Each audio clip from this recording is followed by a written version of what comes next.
آپ خاتم النبیین صلی اللہ علیہ وآلہ وسلم کی زبان مبارک سے ادا ہونے والا سب سے اول کلام اللہ کی حمد و ثنا پر مبنی تھا۔ آپ صلی اللہ علیہ وسلم کی زبان مبارک سے ادا ہونے والا سب سے اول کلام کون سا تھا؟ اللہ کی حمد و ثنا۔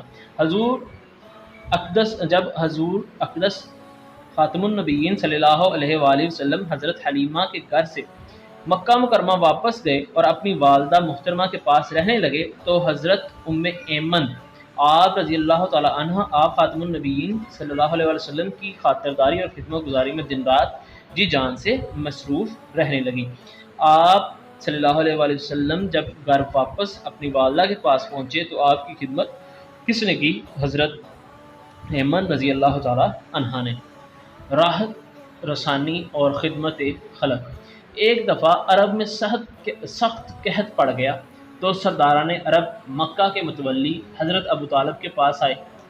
مکہ کے اس وقت عرب کے کعبہ کے متولی اس وقت کون تھے؟ حضرت ابو طالب تھے۔ انہوں نے نبی کریم خاتم النبیین صلی اللہ علیہ وسلم کو ساتھ لیا اور حرم میں دیوار کعبہ سے ٹیک لگا کر بٹھا دیا اور دعا مانگنے میں مشغول ہو گئے۔ دعا کے درمیان حضور اکرم صلی اللہ علیہ وآلہ وسلم نے اپنی انگلی مبارک کو آسمان کی طرف اٹھا دیا۔ ایک دم چاروں طرف سے بادلیاں نمودار ہوئیں اور فوراً ہی اس زور کی بارش برسی کہ زمین سیراب ہو گئی۔ جنگلوں اور میدانوں میں ہر طرف پانی نظر آنے لگا۔ چٹیل میدانوں کی زمین سرسبز و شاداب ہو گئی اور قحط ختم ہو گیا۔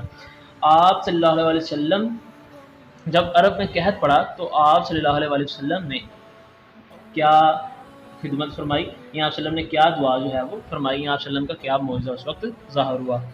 پورے عرب کے مظلوم کی راحت اور رسانی اور قیام امن کے لیے آپ نے حلف الفضول نامی معاہدے میں شرکت کی۔ آپ صلی اللہ علیہ وسلم نے کس معاہدے میں قیام کے لیے شرکت کی؟ حلف الفضول۔ اس معاہدے کی شرکاء نے یہ طے کیا کہ ملک سے بد امنی کو دور کریں گے، مظلوموں، مسافروں اور غریبوں کی حفاظت اور امداد کریں گے، کسی ظالم یا غاصب کو مکہ میں نہیں رہنے دیں گے۔ اس معاہدے سے آپ خاتم النبیین صلی اللہ علیہ وسلم کو اتنی خوشی ہوئی کہ آپ خاتم النبیین فرمایا کرتے تھے اگر اس معاہدے کے بدلے میں کوئی مجھے سرخ اونٹ بھی دیتا تو مجھے اتنی خوشی نہ ہوتی۔ یہاں پہ سوال ہے جی حلف الفضول میں کیا معاہدہ طے پایا اور آپ صلی اللہ علیہ وسلم نے اس کے اوپر کس طرح خوشی کا اظہار فرمایا؟ ایک دفعہ ایک عورت نے آپ خاتم النبیین صلی اللہ علیہ وسلم کو اپنی مدد کے لیے پکارا تو آپ خاتم النبیین نے اس کی داد رسی فرمائی۔ آگے ہے جی عفت و حیا۔ نبی کریم خاتم النبیین صلی اللہ علیہ وسلم حیا کا پیکر تھے۔ آپ کی عفت و حیا کے حوالے سے روایت ہے کہ آپ خاتم النبیین صلی اللہ علیہ وسلم پردہ دار کنواری لڑکی سے بھی زیادہ حیا والے تھے۔ آپ صلی اللہ علیہ وسلم کے بارے میں صحیح بخاری میں کون سی حدیث ہے آپ صلی اللہ علیہ وسلم کی عفت و حیا کے بارے میں؟ تو یہ حدیث کا سوال بنے گا۔ اس زمانے میں گھروں میں باقاعدہ طہارت خانوں کا رواج نہیں تھا۔ قضاء حاجت کے لیے آپ خاتم النبیین صلی اللہ علیہ وسلم آبادی سے دور دراز نکل جاتے۔ حضرت جابر بن عبداللہ بیان کرتے ہیں کہ آپ خاتم النبیین صلی اللہ علیہ وسلم آبادی سے بہت دور جاتے یہاں تک کہ کوئی آپ کو دیکھ نہیں سکتا تھا۔ آپ صلی اللہ علیہ وسلم قضاء حاجت کے لیے کہاں جاتے تھے؟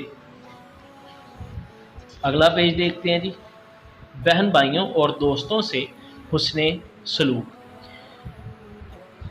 آپ خاتم النبیین صلی اللہ علیہ وسلم کے سگے بہن بھائی نہیں تھے، یعنی کہ آپ صلی اللہ علیہ وسلم جو تھے ان کی کوئی بہن نہیں تھی اور نہ ہی کوئی بھائی تھا۔ آپ خاتم النبیین کی رضائی بہن حضرت شیمہ نبی کریم خاتم النبیین کو گود میں کھلایا کرتی تھیں اور پنگوڑے میں لوریاں دیتی تھیں۔ آپ صلی اللہ علیہ وسلم کی رضائی بہن کا نام کیا ہے؟ حضرت شیمہ۔ غزوہ حنین میں حضرت شیمہ قیدیوں میں شامل تھیں۔ غزوہ حنین میں آپ صلی اللہ علیہ وسلم کی کون سی بہن قیدیوں میں شامل تھی؟ حضرت شیمہ۔ انہوں نے نبی کریم خاتم النبیین صلی اللہ علیہ وسلم کو اپنا تعارف کروایا تو آپ خاتم النبیین صلی اللہ علیہ وسلم نے بڑی عزت افزائی فرمائی، چادر بچھائی، احترام سے بٹھایا اور ارشاد فرمایا مانگو تمہیں دیا جائے گا، قیدیوں کی سفارش کرو انہیں تمہاری وجہ سے امان دی جائے گی۔ پھر ان کی سفارش پر آپ خاتم النبیین نے تمام قیدیوں کو آزاد کر دیا۔ یہاں پہ سوال بنتا ہے جی حضرت شیمہ جو آپ صلی اللہ علیہ وسلم کی رضائی بہن تھی، آپ نے ان کے ساتھ کس طرح کا سلوک کیا یا غزوہ حنین کے موقع پر ان کے ساتھ کس طرح کا برتاؤ کیا؟ سیدنا حمزہ امیر حمزہ رضی اللہ تعالی عنہ آپ کے خاتم النبیین کے چچا ہیں، آپ وسلم کے چچا کا نام کیا تھا جی؟ ایک کا حضرت امیر حمزہ، پیچھے ہم نے پڑھا تھا حضرت ابو طالب، اس سے پیچھے ہم نے پڑھا تھا جناب حضرت عباس بن عبد المطلب۔ اب سیدنا امیر حمزہ نبی کریم صلی اللہ علیہ وسلم کے رضائی سیدنا امیر حمزہ نبی کریم خاتم النبیین صلی اللہ علیہ وسلم کے رضائی بھائی بھی تھے۔ آپ وسلم کے کون سے چچا آپ کے رضائی بھائی تھے؟ حضرت امیر حمزہ۔ نبی کریم خاتم النبیین اس دوہرے رشتے کی وجہ سے حضرت امیر حمزہ کے لیے بہت شفقت اور محبت کے جذبات رکھتے تھے۔ آپ وسلم کا دوہرا رشتہ کس چچا کے ساتھ تھا؟ حضرت امیر حمزہ کے ساتھ۔ غزوہ احد میں ان کی شہادت پر آپ خاتم النبیین بہت غمگین ہوئے اور بعد ازاں کثرت سے ان کی قبر پر جایا کرتے تھے۔ حضرت امیر حمزہ کس جنگ میں شہید ہوئے؟ غزوہ بدر میں۔ اعلان نبوت سے پہلے آپ خاتم النبیین کے دوستوں میں حضرت ابوبکر، حضرت حکیم بن حزام، حضرت سماد بن ثعلبہ سر فہرست ہیں۔ یہ تمام احباب نہایت ہی بلند اخلاق اور باوقار لوگ تھے۔ آپ کے اپنے دوستوں سے تجارتی تعلقات بھی تھے۔ حضرت قیس بن صائب مخزومی رضی اللہ تعالیٰ عنہ تجارت میں آپ خاتم النبیین کے ساتھ شریک رہے۔ وہ خود بیان کرتے ہیں کہ نبی کریم خاتم النبیین صلی اللہ علیہ وسلم کا معاملہ اپنے تجارتی شرکاء کے ساتھ ہمیشہ نہایت ہی صاف ستھرا رہتا تھا۔ آپ وسلم کے اعلان نبوت سے پہلے کون سے دوست تھے؟ تو یہ ان کے نام آگئے۔ اب جی آگے اسی پہ سوال بن سکتا ہے کہ آپ کے دوست کون سے تھے اور وہ کس طرح کی خوبیوں کے مالک تھے۔ اس کے بعد جی آپ وسلم کے اپنے دوستوں کے ساتھ کس طرح کے تعلقات تھے، یہ بھی سوال جو ہے وہ بن جاتا ہے اس کا۔ شجاعت و بہادری اور حسن معاملات۔ نبی کریم خاتم النبیین صلی اللہ علیہ وآلہ وسلم کی مبارک زندگی شجاعت و بہادری اور حسن معاملہ کا پیکر تھی۔ آپ خاتم النبیین صلی اللہ علیہ وآلہ وسلم کے اوصاف